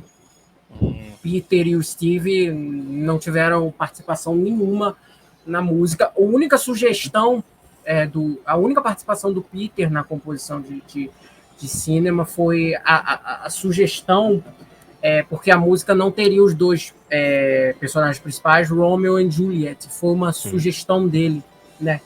Porque a música teria a mesma letra, mesmo componente lírico, mas seria diferente, né? Seria uma dupla não especificada. E pelo Peter Gabriel também, tudo que eu já li, por ele, tiraria fora a sessão instrumental. A segunda metade ia embora do disco também. Pra mim, não. Pra mim, a melhor das melhores coisas que o Genesis já fez. Da música é um instrumental de teclado dele. Especialmente ao vivo. Nossa, especialmente ao vivo. Pega uma versão dela, pode ser da Tour de 73 mesmo, ou pega da versão de 76, da Tour de 78. Cara, uma coisa absolutamente fantástica, sabe? Eu não sei, eu acho que eu tive uma amiga de um amigo meu. Tem uma rusga com essa música, eu tenho, confesso. Teve uma amiga de um amigo meu. Paulo, você tá errado. Teve uma amiga, acho que a galera vai concordar com a sua. Teve uma amiga de um amigo meu que a gente foi pro show do Genesis, né? E você ela, foi no show do Genesis? Não. Quando isso? Show do Steve Hackett. Show do Steve Hackett. Eu falei, confundi, ato falho. Ato falho. Infelizmente, eu não tive a oportunidade de me teletransportar para a Inglaterra. Enfim. E ela foi pro show, né, com a gente. E ela falou, adorei essa música, eu acho essa música bonita. A primeira metade é linda, mas eu não entendo o que acontece depois. Que isso? Sabe? Eu falei, que isso? A sessão instrumental com o teclado é a melhor coisa da música, sabe? Eu acho maravilhoso aquele solo. É meio Apocalipse em 9/8, assim, mais ou menos a mesma vibe, sabe? Aquela solo prolongado de teclado. Só que aqui, em vez de ser 9/8, essa parte é toda em 7/8. Né? E tem um groove de bateria A bateria nesse disco é uma delícia, né, cara? O groove de bateria é muito legal. Eu adoro tocar isso, quando eu sempre toco a bateria, eu sempre brinco com isso, é muito gostoso. E o solo também repete um padrão da First of Fifth, né? O solo de teclado tem crescendos, né? Então tem dinâmica, abaixa, aí depois cresce, fica muito épica. A melodia se repete, mas com um som mais encorpado, aí se arrepia também. O Paulo tá muito errado, cara. Muito errado, Então, muito não é que errado. eu acho que ela seja ruim, eu acho que foi muito bom. Talvez se eles invertessem, colocassem a segunda parte no começo. Assim. Não sei. Talvez, eu acho que a questão seria só dividir mesmo as duas. Essa música ela foi inspirada no The Wasteland, né? O famoso livro clássico clássico modernista dos anos 20 e tudo mais. E esse livro, ele ficou muito conhecido por... É lógico, a história ela não se baseia totalmente no enredo do livro. Muito pelo contrário, são bem diferentes.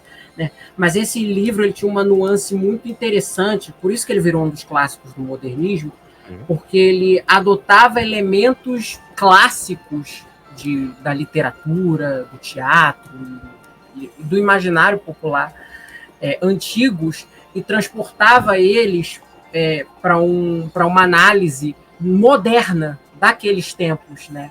Então, e é tudo que The Cinema Show, de certa forma, é. The Cinema Show fala de um casal com seus encontros e desencontros, e o Romeo e Juliet são preservados do imaginário, né?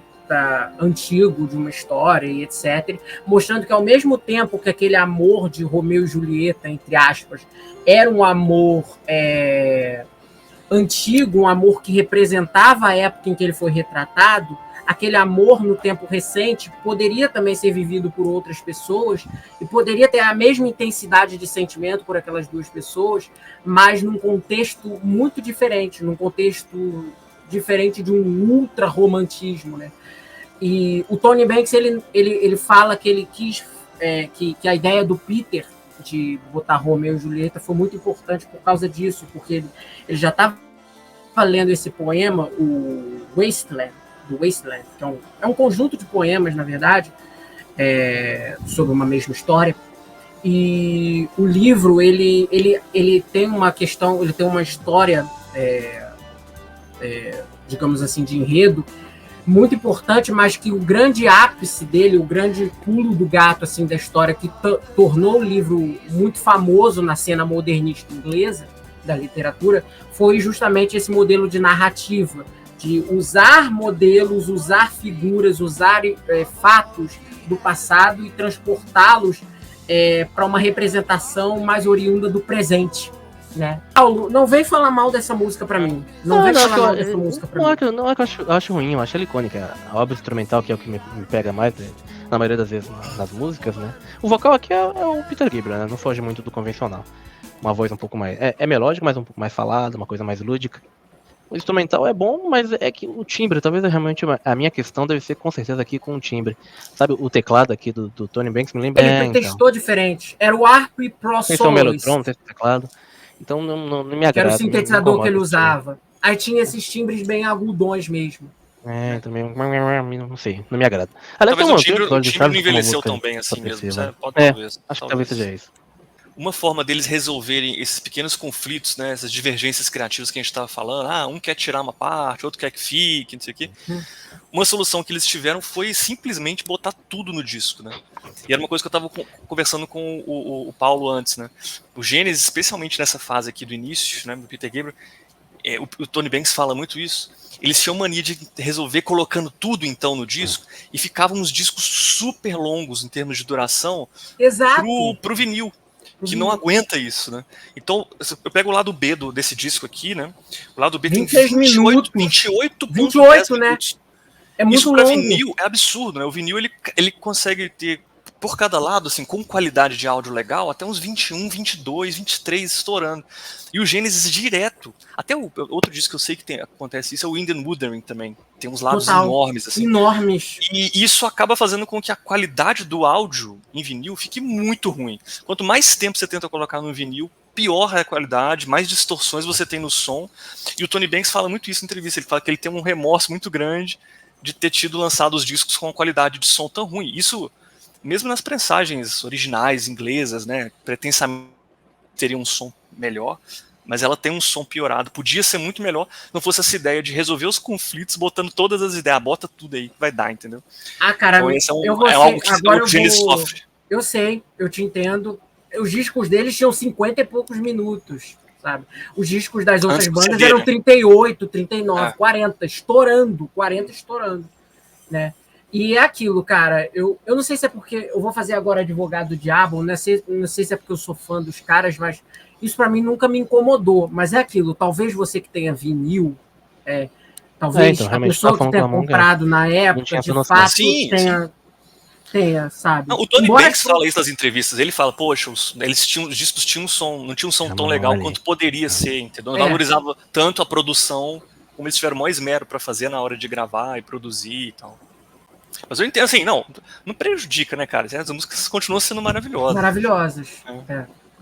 Coisas técnicas. Eu acho que agora a remasterização deve ter ajudado um pouco a diminuir esse problema, né? Sim. Pode vamos pra última, né? Que é um epílogo. Uma reprise, um epílogo de cinema. Fechar o álbum. Uma reprise de Dancing with the Moonlight Night. Estamos falando de Isle of Plenty. Muito bem. Saber, eu gosto desse final. Também concordo com a opinião do Kevin. Acho que ela e eu acho que Isle of Plenty, ela é uma extensão, né, de Cinema Show. Porque toda vez... Eu acho... Quando o Steve toca... Porque o que acontece? Quando o Steve Hackett toca Cinema Show ao vivo, em todos os shows ele termina com Isle of Plenty. É considerado uma música só. E de fato é. Não, aqui na tracklist do disco... São separadas. Não, aparece junto. Unidas, né? Show, Isle of Plenty, 12 minutos e 13 segundos aqui. Porque é o certo. Mas era a intenção original. Era que no fim de Cinema Show tivesse. É porque no lançamento original, Isle of Plenty está separada. E nos streamings também está. E não era para ser assim. Ela foi feita para ser um complemento de Cinema Show e até pela transição do fade in, fade out de uma para outra, do fade out, fade in, na verdade, de uma para outra, mas ela nitidamente também repete a melodia de Moonlight Night, então eu acho que por isso, né? Uma reprise. Acho que fecha única tudo, fecha tudo. Dancing with the Moonlight Night, ela só foi separada, né, delas duas. Né? Não, então, isso que o Genesis faz aqui, né, de você começar o disco de um jeito e terminar do mesmo jeito, com uma outra alteração, né? Essa da reprise, acabou virando bookend, né? Um clássico. Jargão, virou jargão do prog, né? Todo mundo do prog hoje fez isso e faz. Quem não fez vai fazer um dia. Um clássico. Várias bandas. Pink Floyd fez isso no Dark Side of the Moon, The Wall, no Wish We Were Here, né? Muito bem, bandas. Tem uma coisa complementar a falar sobre Isle of Plenty? Vamos ver, considerações finais. Um excelente encerramento. Ela é basicamente a mesma temática não foge muito. social, tem novidade aqui, né? Assim, de Dancing with the Moonlight Night, fazendo uma referência a uma lista de supermercado, justamente como uma crítica àquela ideia do você está vendendo o nosso país e tudo mais, e algo do tipo, né? Sim, e eu acho um excelente encerramento, digamos assim, pro disco. Bem, acho que fecha perfeitamente. Acho que realmente não poderia ter sido uma escolha melhor. Tem uns deslizes, né? Como a gente falou de Epping Forest. Etc. Tem deslize nenhum. Meu filho. Que isso? Vai falar mal deles. O que eu gostaria de deslize, forçando muito, é a More Fool of Me, talvez. Esse aí eu Vocês não acham que Epping Forest é um deslize, não? No álbum? Deslize é forte, cara. Caramba. Não, cara, ela é boa, cara. Ela é boa. Não é que seja ruim, realmente não seja ruim, mas eu acho que, enfim, não combina muito. Mas estamos se ela não é uma música 10/10, como outras aqui do disco, com certeza. Kevin não acha que é deslize. Não tem. Gente, olha só, More Fool Me, talvez More Fool Me, sei lá, eu daria uma nota 8,5, sabe? Nossa, eu não. Daria 6. Não, eu gosto. Eu acho que é porque talvez eu seja pelos caras serem a banda da minha vida, então eu tenho uma certa complacência, digamos assim. Mas pra mim, eu não mudaria nada no Selling Glamour do Pound, gente. Eu acho esse disco maravilhoso, perfeito. E uma recomendação antes da gente encerrar o vídeo, minha agora. O Steve Hackett não tocou ele na turnê atual, mas em 2019 ele fez uma turnê tocando Selling England inteiro, junto com as músicas do Spectral Mornings, que é o disco dele de 79. Dele. E o show era dividido em duas partes. A primeira parte DVD, tocava... Foi gravado em DVD, lançado. E a primeira parte do show tocava músicas do Spectral Mornings, junto com outras músicas solo. E a segunda parte ele tocava o Selling England inteiro. Com uma música que foi teve duas músicas também, vou falar bem rapidinho, assim, gravadas durante as sessões do Selling England by the Pound, que foi Twilight Ale House, que é uma música que foi lançada como lado B do single de I Know What I Like, uma música bem obscura, inclusive. Foi música, fica anotando umas coisas aqui. Tem no Genesis Archive, no primeiro, de 67 até 75, que tem os singles, lados B, gravações, tem uma porrada de coisa. Lá tem. Ué, cara, tem uma versão dela ao vivo, tá? Com vídeo, em Bruxelas, 1972. Ah, sim! No YouTube. Não, sim. Eu tava dizendo, ela já foi tocada ao vivo. Eu tava outra composição, essa não chegou a ser gravada propriamente em estúdio, mas chegou-se a produzir uma demo dela que não foi finalizada depois, porque é uma composição do Steve Hackett e do Peter Gabriel chamada Déjà Vu. Uma música excelente, uma música linda. Ela foi finalizada no Genesis Revisited One, de 96, que é o primeiro disco dele regravando o material dele da época do Genesis. E ele encerrou a música, ele meio que pediu autorização, inclusive, pro Peter Gabriel, falou assim, poderia gravar essa música? Libera aí pra nós. Aí o Peter falou, não, sem problema e tudo mais, porque os dois nunca tiveram rusgas nem nada. E teve essas duas músicas que foram gravadas. Déjà Vu ainda foi finalizada depois, digamos assim, pro disco solo dele, e ele toca Déjà Vu nessa turnê de 2019. Toca o Selling England inteiro, depois de Ace of Planet ele toca Déjà Vu para encerrar o set. É um show maravilhoso. Eu não vou lembrar o nome do ao vivo, qualquer coisa eu vou colocar nos comentários aqui agora. Eu acho que é Genesis Revisited Spectral Mornings by Selling England Live at Hammersmith, 2019. É um título bem grande assim, mas qualquer coisa eu vou colocar aqui no vídeo ou nos comentários. Ouçam esse ao vivo, porque é maravilhoso também. E a banda dele solo é um primor. Obrigado pela audiência de vocês, pelos likes, pelos views. Deixem aqui o comentário de vocês a respeito desse álbum, o que vocês acham do Gênesis, o que vocês acharam desse episódio, que a gente vai gostar muito de ler. Gostam de cinema show, não gostam? Cinema show, Japping Quem não gosta de cinema show, deixa um comentário aí. Quem é maluco aí, que nem eu. Quem gosta de More Fool Me. Quem gosta de tudo. A gente gosta muito de ler. Enfim, a gente sempre que a gente pode, a gente responde. O Kevin tá sempre de olho, né, Kevin, nos comentários, então... Sim. Sempre que é possível, seja no Instagram ou aqui, vocês vão ter resposta. Então interajam com a gente, que é importantíssimo. Bom, com isso, finalizamos o episódio de hoje. Deixa aqui aberto para que você, Kelvin e Ramon, deem um tchauzinho de vocês, o alô da galera. E qualquer coisa a gente então finaliza por aqui. Fala, Kevin. Queria desejar de antemão Feliz Natal a todos aqui que estão assistindo, porque esse vídeo vai ao ar na semana do Natal, vai ser o nosso último Proganálises do ano. O próximo vídeo vai ser a retrospectiva, que a gente vai falar do ano geral, dos lançamentos e tudo mais. E eu desejo um Feliz Natal, que vocês tenham uma boa ceia, uma boa confraternização com a família de vocês. E não se esqueçam, claro, que deixarem o like, compartilhar esse vídeo aí para todo mundo. Realmente, né? A gente se vê até antes do ano novo. É isso. Ramon, quer falar mais alguma coisa disso? Não?